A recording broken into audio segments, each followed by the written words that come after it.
Hello friends, welcome to Harshita commerce classes. मैं हर्षिता गुप्ता। आज के हमारे लेक्चर का टॉपिक इनकम टैक्स है।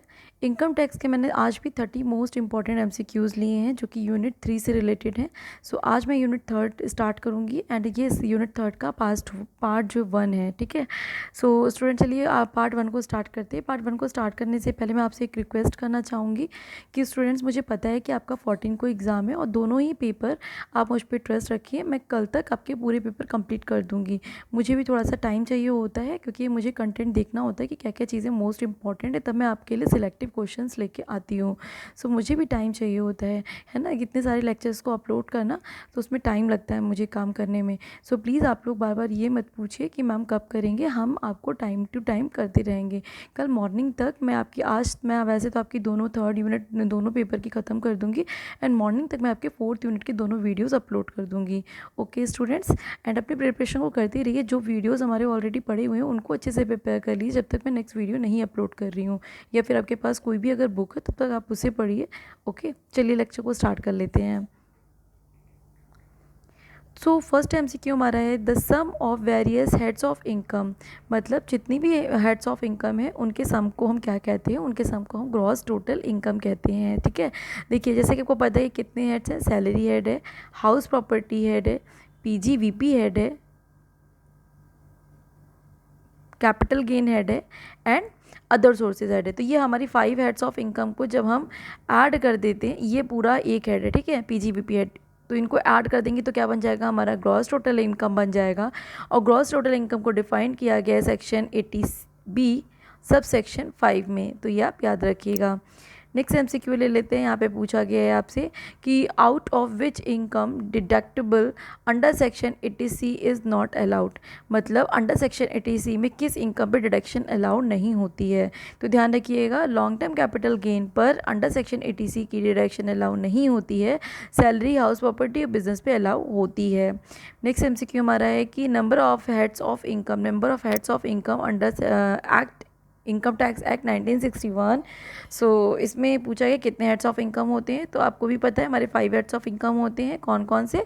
Income from salary, income from house property, income from PGBP, income from capital gain, income from other sources. Next MCQ ले लेते हैं।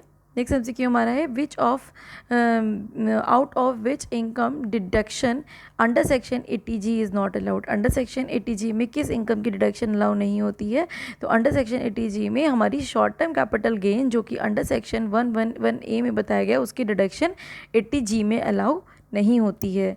Next MCQ ले लेते नेक्स्ट एमसीक्यू ले लेते हैं। नेक्स्ट एमसीक्यू हमसे यहाँ पे पूछा गया है कि अगर हम टोटल इनकम को, एक चीज़ याद रखिएगा, टोटल इनकम को हम राउंड ऑफ करते हैं। अगर टोटल इनकम को हमें राउंड ऑफ करना है तो 50 अगर होगा तो 50 जो राउंड ऑफ होगा वो तो ये 94 ही रहेगा। देखिए, तो मतलब 50 जो 94 नहीं रहेगा। मतलब अगर मान लीजिए, देखिए, अगर हम टोटल इनकम को राउंड ऑफ करते हैं, ये देखिए टोटल इनकम को, जैसे यहाँ पे ये लिखा है ना कि 4,20,194.5। तो अगर ये 5 से कम है, ये 5 से कम है तो ये 90 हो जाएगा। अगर ज़्यादा है तो 90 मतलब कि तो आगे की तरफ ले जाएंगे, मतलब वो 200 हो जाएगा। तो ये टोटल राउंड ऑफ करते हैं, ठीक है, टेंस के प्लेस पे। तो ये चीज़ आप याद रखिएगा। नेक्स्ट एमसीक्यू ले लेते हैं। यहाँ पे पूछा गया कि राउंड ऑफ कौन सी इनकम होती है, हमारी टोटल इनकम होती है। नेक्स्ट एमसीक्यू ले लेते हैं। नेक्स्ट एमसीक्यू हमसे पूछा गया कि Ram Prasad the medical insurance premium on health plus 10,000 rupees in cash deduction shall be allowed under section D. कितने की डिडक्शन अलाउ होगी? नील, मतलब 0 रुपीज़ की डिडक्शन एक तरीके से अलाउ होगी, मतलब कोई भी डिडक्शन उनको अलाउ नहीं होगी। नेक्स्ट एमसीक्यू ले लेते हैं। assumption limit in the case of the resident woman below age 30। अगर कोई वुमेन रेजिडेंट है और उसकी एज 60 से कम है तो उसकी इनकम पर कहाँ तक हमको डिडक्शन मिलेगी, मतलब कहाँ तक पे उसको टैक्स नहीं देना होगा। तो आपको ही पता है कि अगर किसी भी इंडिविजुअल पर्सन, चाहे वो मैन हो या वुमेन हो, उसकी इनकम अगर 2,50,000 होगी तो उसको कोई भी टैक्स नहीं देना होगा। नेक्स्ट ले लेते हैं कि assumption limit for the assessment year in the case of the resident of the senior citizen. Senior citizen मतलब जिसकी एज जो है वो 60 से 80 के बीच में है। तो मैंने आपको जो फर्स्ट यूनिट पढ़ाई थी तो मैंने आपको उसमें इनकम टैक्स स्लैब बताया था। तो उसमें मैंने आपको बताया था कि अगर कोई भी सीनियर सिटीजन की कैटेगरी में आता है तो 3 लाख तक की इनकम पे उसको कोई भी टैक्स नहीं देना है। अगर इनकम इससे ज़्यादा एक्सीड करेगी तो उसको टैक्स किस देना होगा? ठीक है, अदरवाइज़ नहीं देना होगा। चलिए नेक्स्ट एमसीक्यू ले लेते हैं। सो नेक्स्ट एमसीक्यू है अंडर विच सेक्शन, देखिए यहाँ पे पूछा गया कि under which section of the following HAF not title the deduction of the gross total income, मतलब किस सेक्शन में एक इंडिविजुअल को ग्रॉस टोटल इनकम की डिडक्शन नहीं मिलती है। तो अंडर सेक्शन सी की मिलती है, 80C की मिलेगी, 80G की मिलेगी, 80D की मिलेगी, पी की नहीं मिलेगी, क्योंकि पी की जो डिडक्शन होती है वो कोऑपरेटिव सोसाइटी से रिलेटेड होती है। नेक्स्ट एमसीक्यू ले लेते हैं। नेक्स्ट एमसीक्यू हमारा है कि एजुकेशन जो सेस होता है, हेल्थ एंड एजुकेशन सेस, उसकी रेट कितनी है। सो उसकी रेट हमारी 4% है, ये चीज़ याद रखिएगा। नेक्स्ट एमसीक्यू ले लेते हैं rate of tax on the lottery winning. अगर लॉटरी विनिंग से हमें कोई इनकम होती है तो उस पर कितनी परसेंट की रेट से टैक्स देना पड़ेगा हमें, 30% की रेट से। नेक्स्ट एमसीक्यू ले लेते हैं कि यहाँ पे पूछा गया कि इंडिविजुअल पर्सन रिसीव करता है 5 लाख रुपीज़ रॉयल्टी लिटरेस बुक पे, ठीक है, हमारी बुक पे रॉयल्टी जो है वो रिसीव करता है। सो उसको QQB में, या ध्यान रखिएगा 80 QQB मतलब क्वालिटी बुक्स, मतलब क्वालिटी टाइप की बुक की डिडक्शन, एक ऑथर जो भी बुक लिखेगा उसकी डिडक्शन उसको QQB में मिलेगी, और QQB में उसको मैक्सिमम डिडक्शन कितनी मिलती है, 3 लाख रुपीज़।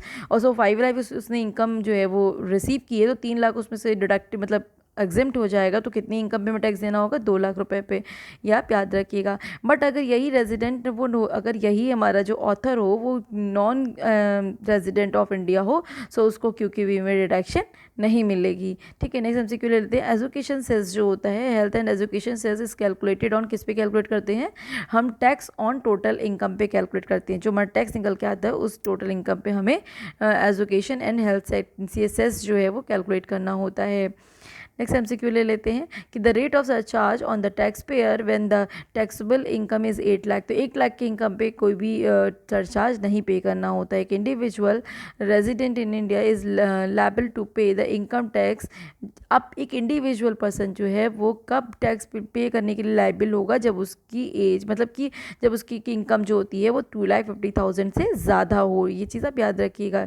ठीक है, और अगर यहाँ पे कोई एज लिमिट नहीं दी गई, दैट मीन्स कि हम उसको फर्स्ट एज लिमिट 60 से बिलो वाले में ही लेंगे। नेक्स्ट ले लेते हैं surcharge applicable on the individual total income exceed 1 crore. देखिए अगर टोटल इनकम हमारी 1 करोड़ इंक्रीज होती है, मतलब एक्सीड करती है, तो हमारा जो सरचार्ज होगा वो हमें पे करना होगा 15% की रेट से। नेक्स्ट एमसीक्यू ले लेते हैं कि what is the basic exemption limit of the mister X resident in India whose age is 80। ठीक है, 80 का मतलब क्या हो गया कि जो मिस्टर एक्स हैं वो क्या है, सुपर सीनियर सिटीज़न है। सो सुपर सीनियर सिटीज़न के केस में हमको कितनी मैक्सिमम डिडक्शन मिलती है, तो हमको मैक्सिमम जो एजम्पशन मिलती है, मतलब 5 लाख की इनकम तक पर हमें कोई भी टैक्स नहीं देना है, तो यह आप याद रखिएगा। नेक्स्ट एमसीक्यू ले लेते हैं। नेक्स्ट एमसीक्यू हमसे यहाँ पे पूछा गया है कि what amount accepted for the deduction under section DD for regarding disability के केस में, यहाँ पे आप याद रखिएगा डिपेंडेंट डिसेबिलिटी, मतलब कोई भी हमारा डिपेंडेंट जो हम पे कोई भी हमारा डिपेंडेंट जो डिसेबल है, तो उसकी डिडक्शन हमको कितनी मिलेगी, 80 DD में मिलेगी, वो कितनी मिलेगी, 75,000। नेक्स्ट एमसीक्यू ले लेते हैं कि एलिजिबल फॉर द 100% एजुकेशन, मतलब 100% जो हमें डिडक्शन मिलती है वो किस पे मिलती है, इन सब में से हमको नेशनल स्पोर्ट्स फंड पे 100% डिडक्शन मिलती है। 80C किस पे जो है अप्लाई होता है, इंडिविजुअल पे और HUF पे। नेक्स्ट एमसीक्यू ले लेते हैं कि donation of the prime minister national relief fund पे हमें कितने परसेंट की रिडक्शन मिलती है, 100%, मतलब जितनी अमाउंट हम उसमें डोनेट करेंगे उसमें हमें कोई भी टैक्स नहीं देना होगा। सो इसकी रिडक्शन हमको किस में मिलती है, 80G में। 80G मतलब ग्रांट का मतलब चैरिटी से रिलेटेड होता है कि जहाँ पे भी हम दान देते हैं। सो कुछ ऐसे फंड्स होते हैं जहाँ पे अगर हम दान देंगे तो दान की जाने वाली अमाउंट 100% डिडक्टिबल होती है, मतलब उस पर कोई भी टैक्स नहीं देना होता है। कहीं कहीं पे 50% होती है, मतलब 50% अमाउंट पे हमें टैक्स देना होता है। चलिए नेक्स्ट एमसीक्यू ले लेते हैं। नेक्स्ट एमसीक्यू में यहाँ पूछा गया है कि for the assessment year the maximum permissible deduction, हमको मैक्सिमम परमिशिबल डिडक्शन कितनी मिलती है 80C में, 1,50,000। एक चीज़ स्टूडेंट याद रखिएगा, चाहे 80C हो, CC हो, CCC हो, CCD हो, इन तीनों में मैक्सिमम डिडक्शन मिला के हमको कितनी मिलती है, 1.5 लाख तक मिलती है, इससे ज़्यादा हमें डिडक्शन नहीं मिलती है। नेक्स्ट एमसीक्यू ले लेते हैं 80 डीडी। डीडी किससे कवर्ड होता है? मेडिकल इंश्योरेंस प्रीमियम जो है वो 80 डी में, मेडिकल इंश्योरेंस प्रीमियम की डिडक्शन हमको 80 डी में मिलती है। नेक्स्ट एमसीक्यू ले लेते हैं कि under section 80 E is related to the education और education in respect of the loan. कहने का मतलब क्या है यहाँ पे कि ई जो अंडर जो 80 सी की जो 80 ई की डिडक्शन होती है वो एजुकेशन से रिलेटेड होती है। अगर कोई हायर एजुकेशन के लिए लोन लेता है तो लोन का जो इंटरेस्ट होता है उस पर हमें डिडक्शन मिलती है। सो ध्यान रखिएगा, हायर एजुकेशन पे अगर हमने कोई लोन लिया है तो लोन की जो अमाउंट होती है वो अलाउ होती है, मतलब उस पर हमें कोई भी टैक्स नहीं देना होता है। कहने का मतलब है कि लोन पे की जो इंटरेस्ट होता है वो नो लिमिट, मतलब उसकी कोई भी लिमिट नहीं है, जितना भी इंटरेस्ट होगा वो सारा ही एग्जेम्प्ट होता है, उस पर कोई भी टैक्स नहीं देना होता है। नेक्स्ट एमसीक्यू ले लेते हैं कि maximum deduction in respect of the medical insurance premium. Maximum deduction कितनी मिलती है मैक्सिमम हमारी मेडिकल इंश्योरेंस प्रीमियम के केस में, जबकि हमारा कौन हो? सीनियर सिटीज़न हो। सीनियर सिटीज़न के केस में हमें 50,000 की जो है वो डिडक्शन मिलती है, मेडिकल डिडक्शन मिलती है किस में? 80 डी में। ये आप याद रखिएगा। आज के एमसीक्यू के लिए इतना ही। यूनिट 3 का ये पार्ट 1 था। पार्ट 2 में मैं इससे रिलेटेड कुछ और भी एमसीक्यूज़ आपसे डिस्कस करूँगी। आई होप कि आपको मेरा ये वीडियो अच्छा लगा होगा। अगर आपको अच्छा लगे तो प्लीज़ लाइक करिए, सब्सक्राइब करिए एंड शेयर करिए। Thank you students.